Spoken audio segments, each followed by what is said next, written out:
Nikola shares fall after CEO fails to reassure investors GM won't pull out of $2 billion deal. Hey everyone, welcome back to another video, and today Nikola went on a ride. It was up 17.3% today, but then after market it came back down, and today we're going to go over what's happening. So a few things are contributing to Nikola's stock rally: an end to election uncertainty and also positive COVID-19 vaccine news. The market overall has been up. All of the EV stocks have been up. Nikola technically is an EV stock and it's going along for the ride. But what specifically gave Nikola this extra boost is that GM switched sides in a battle over fuel economy regulations. They had been a supporter of a Trump lawsuit seeking to overturn California's fuel economy standards, which are stricter than federal standards. But GM said today, Tuesday, that it's withdrawing from the suit and they are joining in supporting California standards, meaning they are basically fully on board with trying to lower emissions. They know that there's an EV future, but the issue I have with this is that GM is actually not Nikola. The fact that any GM positive news affects Nikola is illogical. This is happening because a lot of Nikola supporters believe that GM and Nikola is a done deal. How else would you explain this stock moving up this much when GM stock has only went up 3.75%? It's as if Nikola is GM on steroids, but again, they are not the same company and the deal has not been finalized. And here we come to this drop right here. When during an interview with CNBC's Mad Money with Jim Cramer, Russell, the current CEO of Nikola, said discussions with GM about supplying fuel cell and battery technologies as well as an all-electric pickup are ongoing, but he wouldn't comment much further than that. Both of those things are interesting to us, he said regarding GM's technologies. We continue to talk to them about those things. Does that sound reassuring, as if they are going to be together for the long haul? If you're a young kid and your parents are fighting all the time and they are in discussions, and you ask your dad, "Hey dad, are you going to stay with mom?" and he tells you, "Well, that's an interesting idea to us. We continue to talk about these possibilities," I would definitely feel like it's my fault. Russell also declined to speculate about our favorite ex-CEO, ex-chairman founder Trevor Milton, who stepped down as chairman in September. And they asked Russell directly what he thinks Milton will do with his 85.6 million shares, nearly 25% of the 360.9 million shares of company stock outstanding come December 1st. Now, there was a recent development where owners of 136.5 million shares actually have agreed to extend their lockup until April 31st, including 39.8 million shares held by a separate company controlled by Russell but owned by Milton called TNM Residual. This is a good sign. I'll give credit where credit's due. By locking up their shares, they are telling investors that, hey, we're in it for the long haul. We're not just gonna take our money and run come December. On the flip side, by them locking it up to April 31st, it could also give investors a false sense of security and keep the stock up. Who knows exactly? The key point is, what is Trevor Milton going to do? That you've extended the period that you don't want to sell, especially the 39 million shares in the entity that you co-own. But what happens if Milton decides to sell?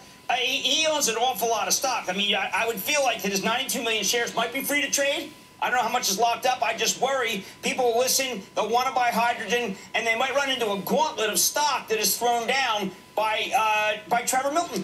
Yeah, I manage those T&M shares, and then we have a bunch of strategic partners who have taken big positions in the company. Many of them joined our board of directors, Hanwha, CNH, Bosch, people like that, controlling a lot of shares. A number of those folks have agreed to extend their lockup to the end of April, May 1. He's a much more polished individual than Trevor Milton, but sometimes I do miss Trevor Milton's attempt at telling us a story versus Russell. It's always very, very diplomatic and of very, very little substance. Do you have any assurances that he might want to hold on here for the long term? You know, can't comment for Trevor, of course, but we believe that as we execute on our milestones and on our business plan, we're going to reward our long-term focused shareholders. When I look at older videos of Mark Russell, he seems pretty energetic and filled with life. Right now, he just honestly seems exhausted, probably from pulling more trucks up the hill, but just by his own back and now with the power of his words. All I know is that his main goal right now is to continue to keep confidence high because his own blood, his own money is on the line. Now, back to Trevor. What do you think Trevor is going to do December 1st? Trevor Milton is a guy, if you look into his history, who has started multiple businesses, and I've been more in depth about this in the past. This Wikipedia page sums it up pretty well. He started a company called St. George Security and Alarm and eventually exited the business for a stated $300,000. And then he sold it to somebody who couldn't get it to work because Milton had overpromised on how easy it was to make money, but it didn't matter. Milton had cashed out, and even though he had promised to give him support, he basically left him in the dust. Milton then launched an online classifieds ad website selling used cars, which eventually failed and was then followed by Milton's first alternative energy vehicles company called DHybrid that retrofitted commercial trucks with engines that could run on natural gas instead of diesel. And then he somehow landed a deal with Swift Transportation, leading to a lawsuit predicated on DHybrid's failure to deliver on its agreement. Trevor Milton is great on selling an idea and making money. He is good at that.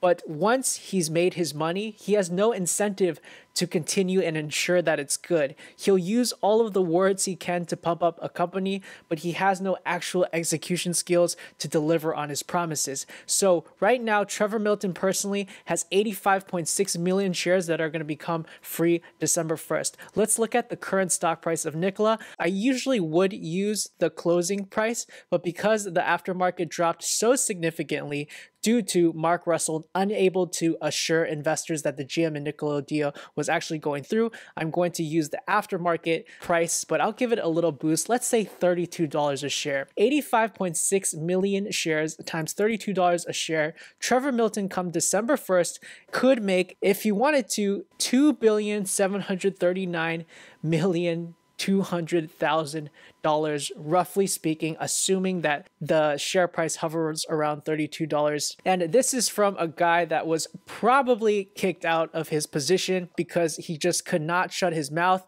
and he was really hurting the image of the company. Imagine you are in Trevor Milton's nice expensive shoes in his $20 million or so house in Utah. This is a company that you feel like has left you in the dust, and you know that behind this company is a whole lot of smoke because you're the one that created all this smoke. What would you do? Would you make $2 to $3 billion now, or would you wait until later for maybe somebody to rescue Nikola from the dust, for maybe have this GM partnership boosted up, which is not even a guarantee, and at this point I don't think it looks that good. Trevor Milton has never had a forward-thinking bone in his body. All he's ever cared about is making his own money. If this was a casino and basically Nikola investors have turned this into one, I would bet that Trevor Milton is going to sell a significant, if not all of his shares, come December 1st. Now, I am not a financial advisor. There are a lot of factors I don't know. That's just my gut feeling. He could also not sell though, because there still is a question of legacy, which is what a lot of men care about. And Trevor definitely cares about himself, his ego, and I'm sure there are talks going on behind the scenes, probably from the Nikola side, asking Trevor not to sell, because if he really were to sell all of his shares at once, that would be pretty devastating for the stock price and all of the long-term stockholders. You can't dump 25% of the outstanding shares of a company and not expect the stock to experience a big dip. So ultimately, I don't know. I know that Trevor deep down probably definitely wants to sell, but there are reasons why he might not do it. Anyways, that's all I have for today. Please like and subscribe if that was helpful or you found that entertaining at all. This is Green Knight Trading, where Squires become Knights. Thank you all so much for watching. I appreciate you, and I'll see you soon.